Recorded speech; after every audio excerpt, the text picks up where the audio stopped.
We have Jimmie Killingsworth today speaking to us about ghosting and what that means. And I'm trying to find that he is Professor Emeritus of English from Texas A&M University, better known in Taos as an awesome musician of multi-instruments with Anam Cara, The Neighbors, and whatever Fairy Jazz Orchestra is going to become. We don't know yet. It's evolving. It's evolving. Along with its consciousness. Right on, as we are all doing. He's the author of many books and articles, mostly academic things, on such topics as American literature, rhetoric, and the environment. His most recent books, he turns the attention to nature writings and human experiences of the natural world. And we can't wait to hear what you have to say, sir. Please welcome Jimmie Killingsworth.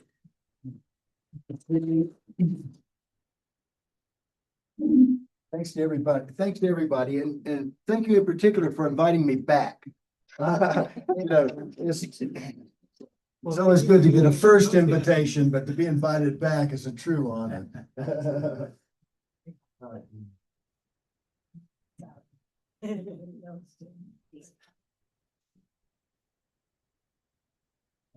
Okay, so good morning, everybody. How you doing? Good. I'm not at my best today, but I'm going to power through, okay? And I appreciate any help you can give me here. Today, I want to start by reciting a poem. And it's not really a poem. It's a lyric to a song that I wrote, but I don't want to sing it because I want to focus on the words today. I've had the honor of performing it with Jenny and Michael, who's back there before. It's a song called The Gray Man. And it's based on a legend from my home state of South Carolina. I'm going to be talking about South Carolina a little bit. I've been in a really reflective mood. I was listening to the grieving words today and thinking that I've had some losses myself lately that I'm processing. And this talk is kind of imbued in that in a lot of ways. So it's going to be reflective. I'm going to be thinking about my old homeland and things like that. We used to go to vacation on a little place called Pawleys Island in South Carolina.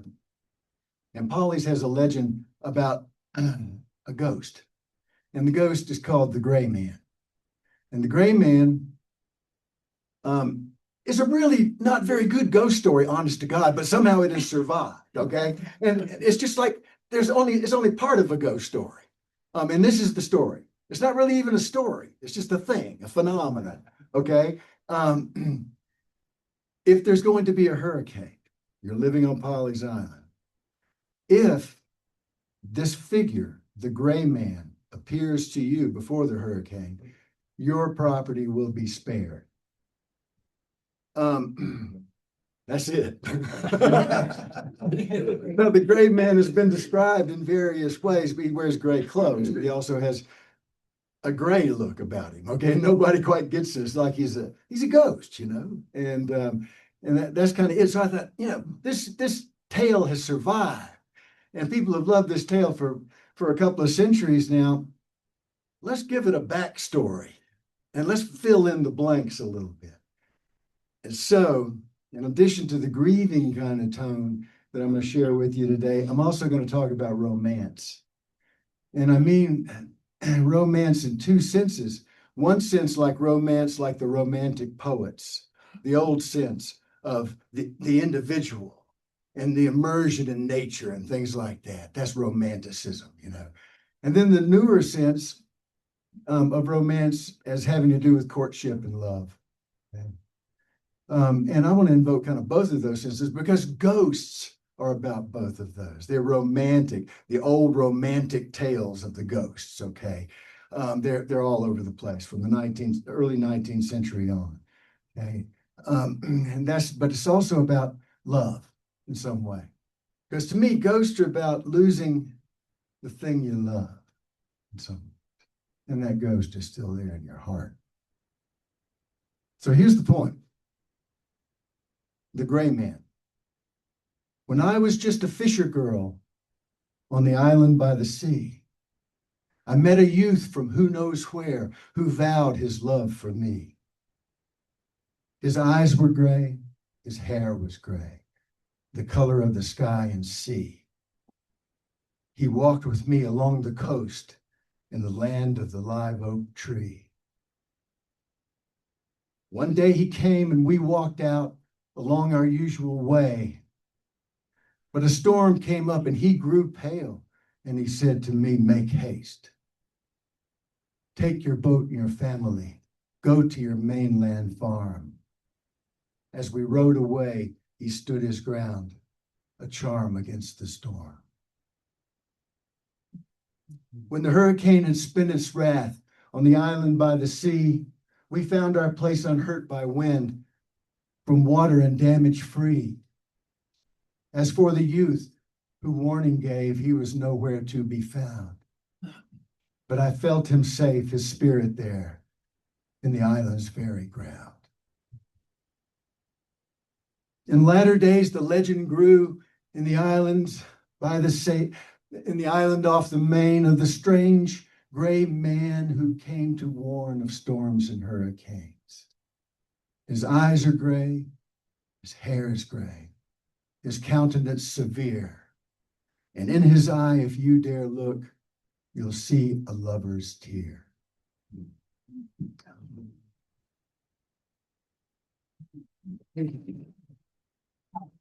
Well, thanks for the applause. I never have recited that before. You know, I've always only sung it.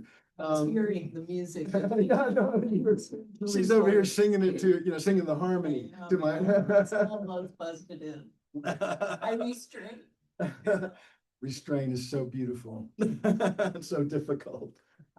Anyhow, so what I did there was in thinking that what motivated the gray man? Where did the gray man come from? Well, we still don't know. That's a mystery, okay? But and filling in his motivation for saving, of having a saving kind of love, and coming back and back and back. And that's the thing about ghosts. They have unfinished business, right? It's not like it's not like somebody dies and they go and their ghost goes away. Their ghost wants to stay here. It has unfinished business in some way. It wants to keep doing the thing that matters to it,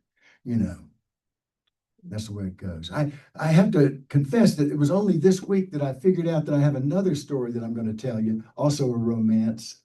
Okay, that it really has a lot of connection to the gray man, or at least to the part that I added on to the old myth.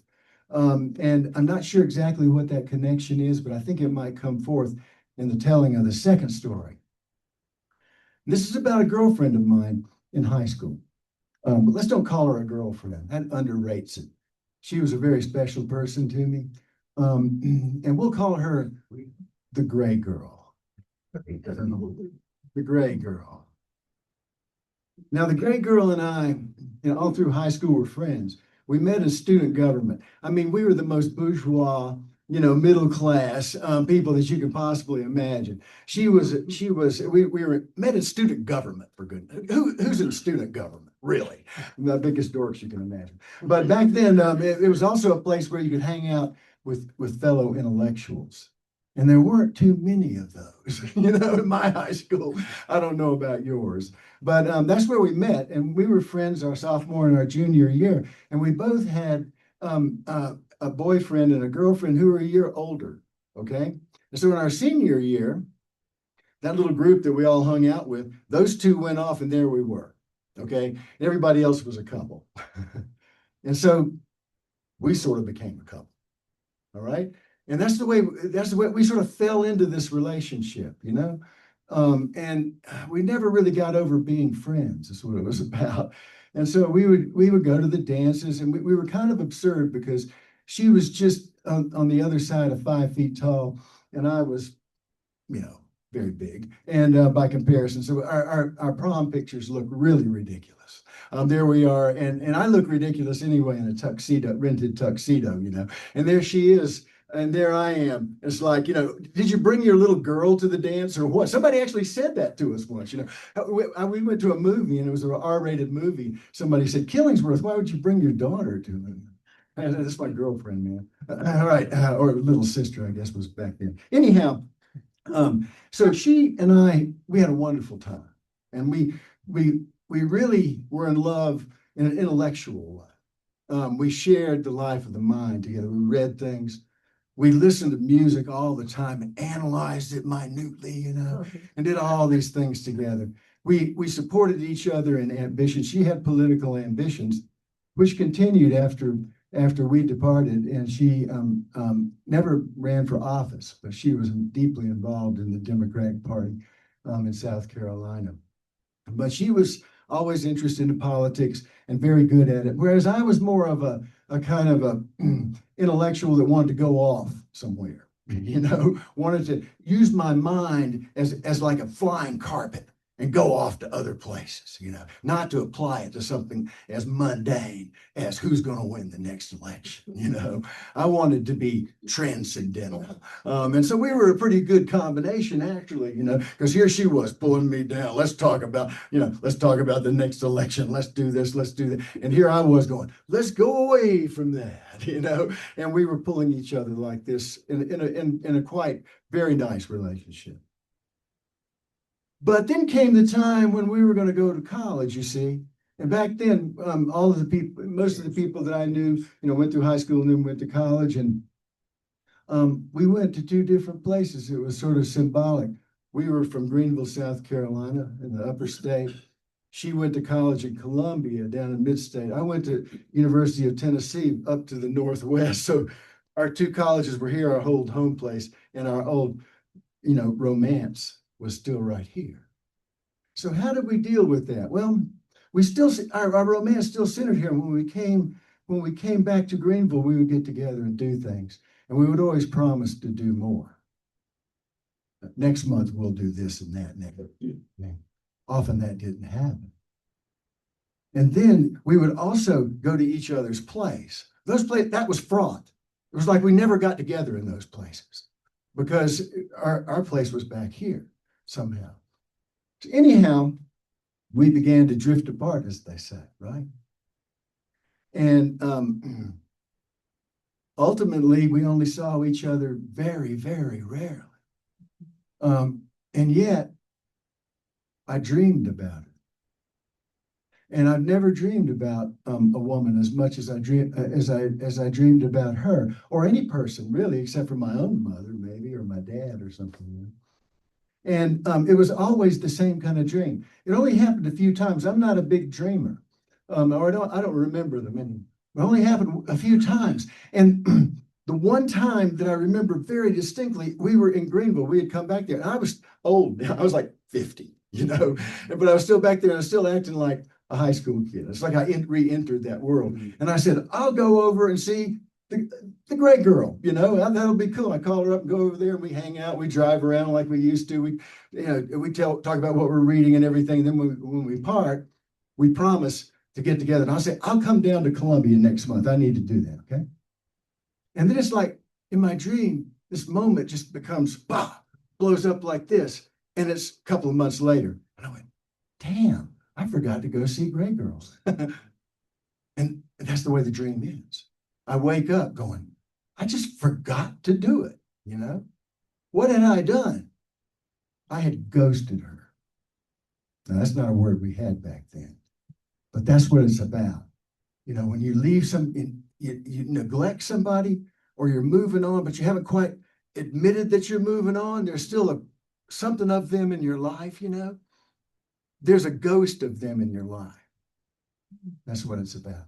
Now, Zach asked me before we started, when did I first notice this word ghost as a verb? We ghost somebody, we ghosted somebody. And it was a friend of mine I hadn't heard from for a while, and he called up and said, man, I'm sorry I ghosted you. I'd never heard that before, and I went, this guy's an English professor. And he just did a back formation, which is turned a noun into a verb. And that's sort of no-no, among the linguistic elite, we might say. but he did it. It meant something to him. And people have started using it. Once I noticed it, it was everywhere. Everybody uses this term. It generally applies, I think it may have first applied to the internet. That is, when you stop, you can unfriend somebody, and that's a hard break, right? If you're on Facebook. But you can ghost them just by totally ignoring them, you know, or put them in a little box, some little category, so that you can safely ignore them and don't even have to see their posts or anything, okay, without unfriending them. That should be called ghosting. That's sort of what we're talking about here. Now, the thing about me and the gray girl, what that was about was we did not want to break up. Okay, we did not want to put ourselves through that. Okay, we more I think about it, the truer this is. We did not want to. We never reached that kind of pinnacle of romance, like being married or something like that. But we did not want to have to go through what everybody went through anyway back then, the breakup. Now, the breakup is a devastating thing. It's like a small death in a lot of ways. And I'm not just talking about, you know, people who are in love and have committed to each other in that way. I'm talking about friends too, okay? When you decide that you can't deal with this person anymore because this person is, how do they say it, toxic to you now. What do? Well, you could have a breakup. You can say, I'm sorry to say it, we can't do this anymore because you are toxic. Now, that's sort of the way those conversations tend to go. You know, it's like, we can't do this anymore, you suck. You know? And then, no, you suck. And then it gets going like, and then you hate each other, you know, maybe not forever, but for a long time, right? And who wants to go through that if you really care about each other? And that was the thing about the gray girl and me. We cared about each other. We really did. We never stopped. Okay. This came through really strongly when we were off at our different places, and I had to take a semester off from school because my mother got sick. Okay.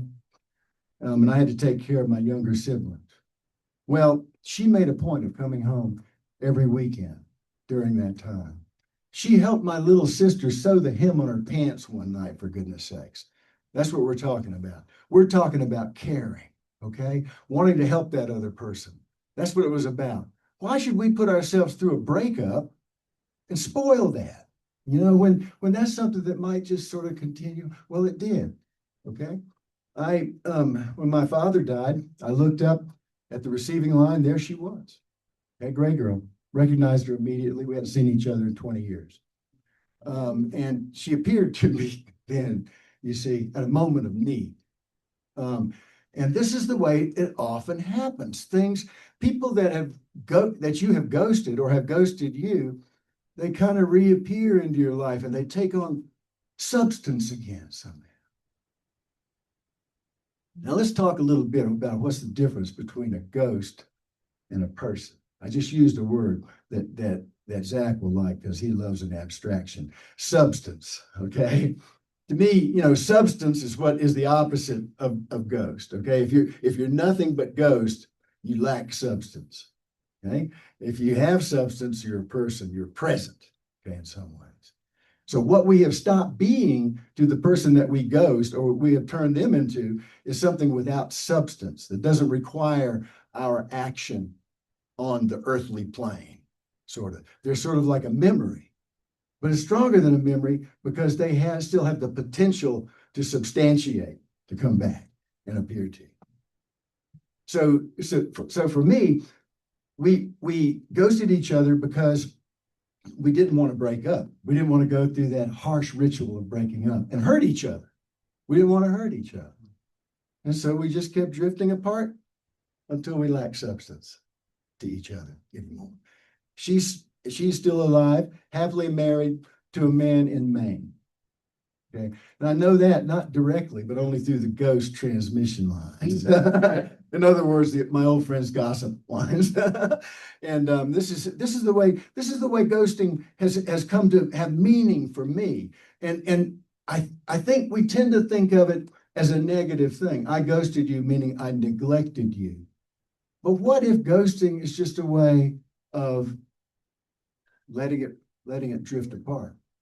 Not a bad thing at all. So I'm curious to know your experiences with ghosting, or with drifting apart, or with the harshness of the breakup. If any of you have any questions or things you'd like to share, I'd love to hear. We did this last time, and everybody jumped in.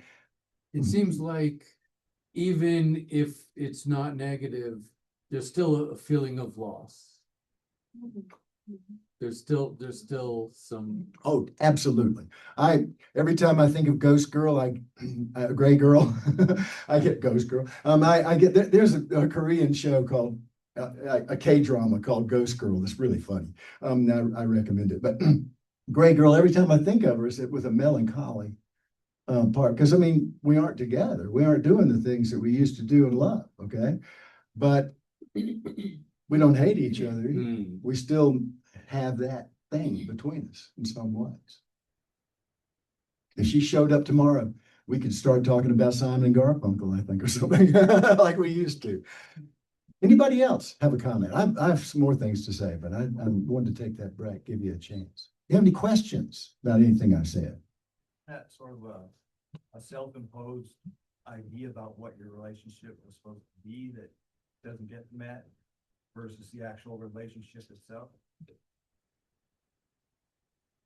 Would you say that again? Sure.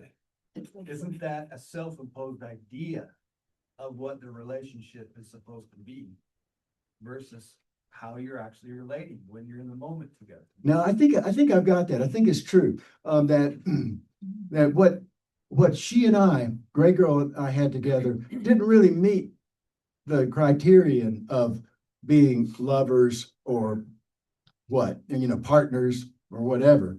And the part that we loved the most was not part of that scene. Okay. So then your question is, have we tried to impose who's doing the imposing, I guess, as well? Or not, it's not, I mean, it's just, it's an observation that we have ideological structures that we think our experiences are supposed to fit into. Exactly. So the idea of just letting it go, and that is kind of contrary to our ideologies or our ideas about how relationships should go. And that's what we're saying. That's why breaking up is a ritual that frees you up to do other things with other people then, and in some way. So that's like a hard end. Do you have something else? Oh, I don't know. It's such a great exploration, because it's like, I have this book called Boundary Boss. And it's so good because she's like talking about how there's just certain points where she had to come to a point where she said, no, I'm not just gonna volunteer all my time and energy and care into something. And at a certain point in some relationships, you gotta say, this is just not gonna work. And I'd like it to. So many aspects of it I do maybe, but just somehow, there's boundaries. Like, oh yeah, we were relating in this way, and that doesn't work for me. I've grown out of it or whatever. No, I think that's really true about the boundaries. And in some ways, ghosting is about boundaries, because it's about, well, for me, for example, I have a friend who keeps writing to me the same email, which is, it's been too long. I'm not very good at keeping up over long distance.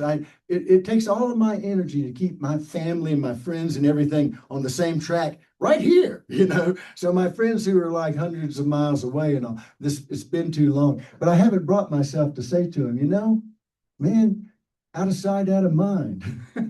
I mean, he chose to move away, and that's kind of it. But that would be the clean break. No, I just sort of let it go and I'd answer the email. Those could be equally culpable if you look at a kind of moral system. Either approach. My only acceptable approach by society's norms is to write back to him and say, yeah, man, how you been? And blah, blah, blah. Here's my whole, Christmas letter. And that's to me always seems a little bit fake, because I haven't had enough interaction with this person. On the other hand, I might get a call like I got last night as I'm preparing this talk. from a woman. She says, "Hello, I'm Jan Schwegler. I was married to Benny Schwegler. He died in December, and this guy was a really close friend of mine. And we had ghosted each other in the way we're talking about, because he was a big wheel over on the West Coast in the science community and all, and we were always apart. But we did make an effort to contact every now and again. For example, the last text that he sent me was from Woodstock, New York. And it was at the house known as Big Pink, where the band recorded this album, Music from Big Pink. And he's standing out in the driveway, this middle-class looking house, and he's going, "You know where I am?" And of course I didn't. "Do you know who I am?" And I did know that. But that we kept up in just little ways like that. But then to find out he's died. And then his wife said, "I'm in Santa Fe. I want to come up to Taos to see you on Tuesday." I went, "Oh." And it really felt like being visited by a ghost. I mean, it really did. That all coming back to me, and the old life. I was just sort of like filled with ideas and stories and experiences I had with this man. It all kind of rushed back on me. It was like being inhabited. But if people are in your dreams, or if they have that effect on you at a long distance, even after being ghosted, it's like maybe they don't have substance, but they still have power in your life. I lost a friend a few years back. I thought he was immortal. It blew my mind. He was always the larger than life guy, when we were in college. And when he died before I did, I thought that's just not possible.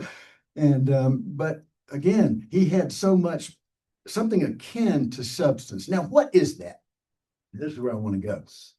What is a ghost? Well, do you believe in ghosts? All those kinds of questions come up. Ghosting is a metaphor. Okay, it is a metaphor. So what? Metaphors are real. We use them and they influence the way we think and act with each other. They're real. They're real things. But what is a ghost in just everyday life? What does it even mean? Ghost means spirit. It's the same word. Okay. Ghost is cognate in Old English, or let's say the root of the word in Old English is ghost, which is also the root of gust. Okay, and then you got spirit, and that means breath or wind. Okay, so the idea of your wind, your breath, when you die, your ghost leaves your body. The gust, the spiritus, the wind leaves your body. Okay, and then you're just a lump. Okay, and that's the flesh. That's what's left after you stop breathing. And then where does that breath go?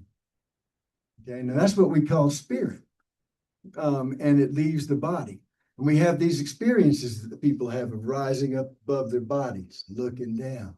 So that last breath would have something of your identity in it, is the kind of root idea of a ghost. Now, a good ghost does what Gray Girl did. Goes off and makes a life of her own on the other side, and just maybe occasionally pops in for a special moment, like this time of year, in the season of Lent, or the season between the false spring of Imbolc and the true spring later. It's when the veil between the two worlds is said to be very thin. This is the kind of time when a ghost might pop in for a visit. Okay, and so in the old mythology, a ghost is what leaves your body at the time of death, and it goes off. Now, have you heard any generalizations about ghosts? Why they act like they do? Why they come back? Unfinished business. Unfinished business. That is the very phrase I had in my notes that don't exist for this talk. They have unfinished business. Okay, now what that means is something happened when they died. Their life was not complete. Okay, now people who live up into their 90s and all, my friend is preparing to go visit her mother, who's in her mid-90s, and she's on death's door. They are short of breath. They're very short of breath. Okay, and they aren't fully imbued with the spirit. And sometimes they get really sad about leaving. And sometimes they get confused about where they are and everything. They're deprived of oxygen. They aren't breathing fully. The spirit is leaving the body in that way. Now, if the life is complete, then the business is finished. But if a person is murdered, or a person has a terrible accident or something, these are the ghosts that are said to remain, and especially of the young, because they have a stronger spiritual presence, breath, if you will. Now, I'm just equating breath and spirit, and I know that's not right, but it's nice to enliven the concept of a ghost with gust or spirit with spiritus, okay? Because then it brings it back into the body a little bit. So then if ghost is about leaving the body and leaving the thing dead, what would be, if we said, what would be the opposite of ghosting a friend? Enlivening, Pardon? coming to life. Yeah, bringing them to life with your presence, your spirit. You know, this is, by the way, this is part of a project I'm working on. All the notes are up here, but I'm working on a series of words that are spiritual words, but that have secular uses these days. I gave a talk last time on Epiphany, for example, and ghosting is one of these too. You know, it's a use of the old mythologies to say something we want to say about who we are right now and what we could be to each other. I think ghosting is prominent mainly because it's so easy to get in touch with somebody right now. We think of it as a prominent idea. So any business you have with somebody that you've met on the internet or that you stay in touch with mainly on the internet is kind of unfinished. You see what I'm saying? Because it seems incomplete. And so those people are already almost like ghosts to us. So unfinished business, that's one reason a ghost comes. That's almost only the only reason you ever hear in Western culture for a ghost coming back. In some cultures, like in some of the native cultures, a ghost will come back because somebody says its name. It's like calling. So you don't say the name of the person after they've departed for a certain amount of time, because if you do, it's like calling them back. So there are many versions of the ghost. The opposite would be, what? Bringing them to life, giving them spirit. What else could be an opposite or something different from ghosting a friend? It doesn't have to be one word. Keeping the relationship going. Just keeping it going. Yeah. Staying in touch. Staying in touch. Staying in touch. Now, notice that phrase, staying in touch. Often that means staying in touch with somebody that you can't touch. So again, it's a sort of insubstantial relationship that you keep trying to give more substance to. And that's what most of our metaphors around this thing are about, trying to find a substantial relationship with people. That's what's missing. And that, to me, among people these days, they're searching for those substantial relationships and they're getting ghosts. Okay. They're getting ghosts. Now, what is a substantial? Let's just take a minute or two here and say, what is a way of increasing the substantial quality of your relationship? Being present.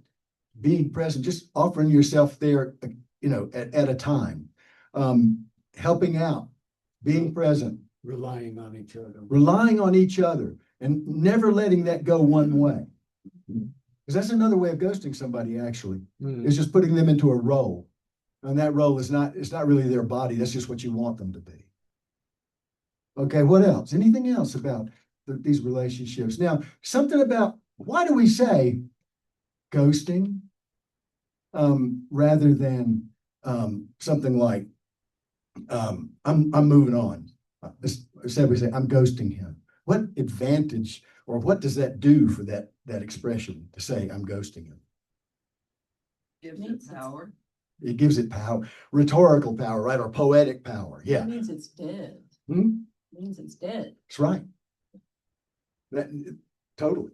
So, I mean, if you're killing somebody with language, If you ghost them, if you say I'm moving on, you're just moving on, you know. But if you ghost them, that's a little bit more violent of a movement, I think, than the other sorts of things. So it adds power and it adds meaning to it. It's not, I don't think we're going to ever find anybody that says ghosting is good.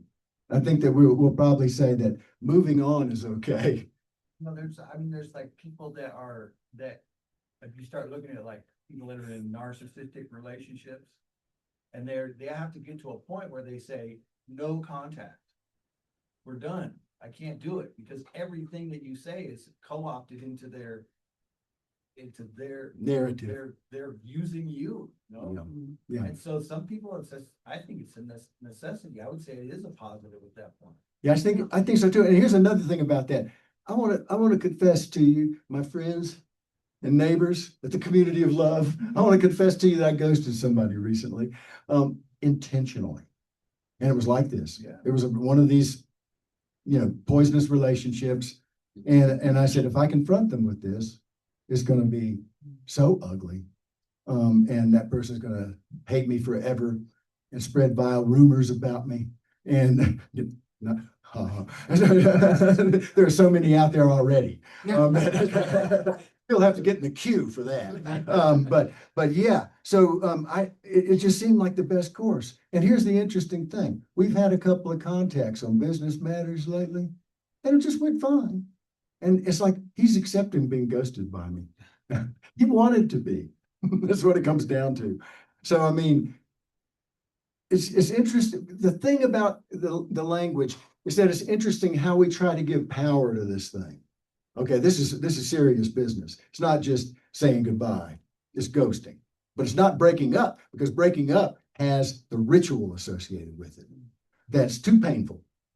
And that, to me, that's one of the biggest real revelations about my thinking on this, is that the way we say goodbye to each other is too painful. Okay, we need to think about other ways. All right, I'm out of time. I just want to say thank you very much for listening to me today. These are burgeoning thoughts in this project that I'm working on with spiritual words. I've also got inspiration out there, which we've talked about, and charisma. These are all old religious words. I noticed in his new book on consciousness, Michael Pollan, I read it in an interview with him. He was saying that we use words like consciousness to do what 17th century people did when they talked about the soul. And so that's a substitution. What I'm looking at is a little bit different, where you have spiritual words that are doing secular work, rather than secular words that replace the spiritual work. But it's the same kind of movement.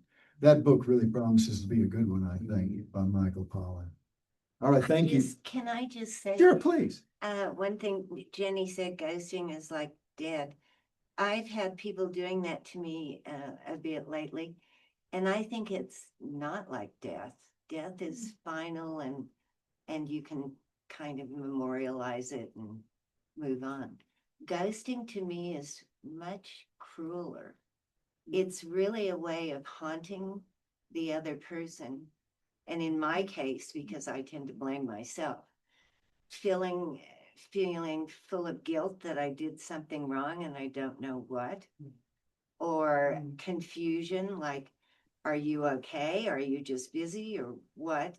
Curiosity. It's an endless haunting that I think death is a much kinder finale. Or breakup.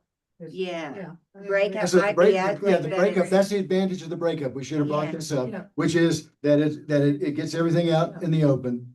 What I found, though, for myself, is that when I get something very much out in the open with somebody who's ghosted me, that's the very thing they don't want to hear. Yeah. And then that's just an impossible situation. I mean, really difficult and hard for everybody. Yeah, but, Go ahead. well, I've always learned that way. Yeah, like, reflecting, like, okay, yeah, I fucked up, I did that, or, I've always learned. I have too. I The used to say Yeah. that ghosting was the act of a non-confrontational person, and I was always a confrontational kind of person who wanted to have some closure, and things like that. I'm reconsidering that point There's- right now. That's there's a what I little want to bit of- share with you, yeah. Just a little bit of passive aggressive where you say to them, you're taking away, you're dismissing their substance. You're saying, I'm making you insubstantial. It's a big Yeah. insult.